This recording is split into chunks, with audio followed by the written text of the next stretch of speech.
They're very popular. There's lots of little apps on your phones and things you can do, but I'm going to show you how to do it in Photoshop. So the first thing that you want to do is take an awesome picture. This is one I took, not one I got off of the internet. It's very colorful and vibrant, which is something that you want. You want to have like a central subject. See how my background's pretty blurred out? Your focus is on this flower. It makes it more interesting. So anyways, first thing you have to do is make a copy of your background layer. You do that by dragging that background layer to the little white square down here in the bottom of the layers panel. If you just click on that square, it adds a blank layer, which is important for some other aspects, but to make a copy, you just click and drag your layer. And now it says background copy. I am going to go over to Image, Adjustments, and turn this black and white. Now this is the fun part. You can really make your black and white photo really interesting. We're going to be making the rows back in color, so I need to focus more on the background. So I'm going to look at darkening that up a bit. And I'm okay with that, so I'm going to hit OK. So I want to put the color back in.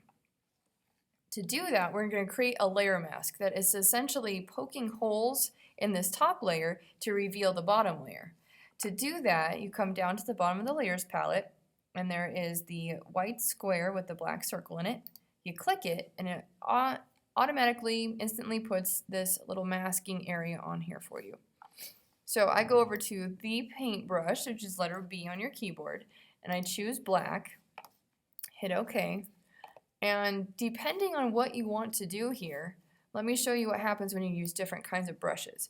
Now, if I use a hard brush and put my flow at 100%, and it gets big, you see that? It's, well, the color's coming back, but it's very harsh edges,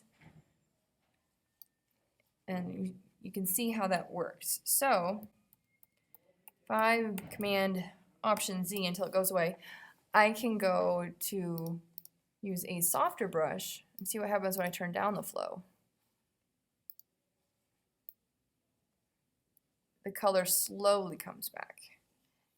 And I like that look a lot better. Although, when I get to the edge, that's going to be more difficult. So,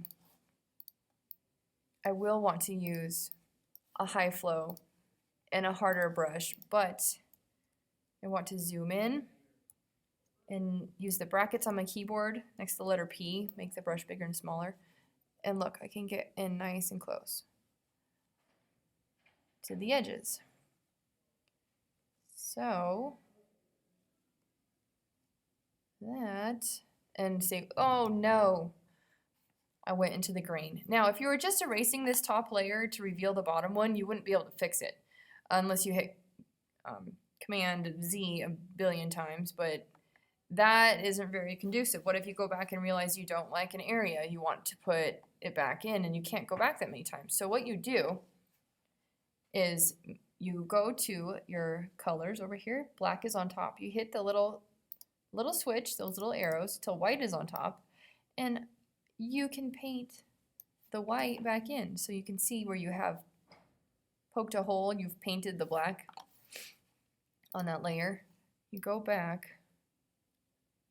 and just keep going. Now, you want to take your time when you do this and not do what I just did, because then you have to go back and you have to fix it, and you go back again. So that, you can see, it's going to take a little bit of time. You want to take your time because you want it to look really nice. But when you're finished, you are going to have an awesome product. And I will show you a picture at the end. I'm not going to make you watch me do this whole thing because that's really boring. But at the end, I will show you how it looks. So I hope that helps.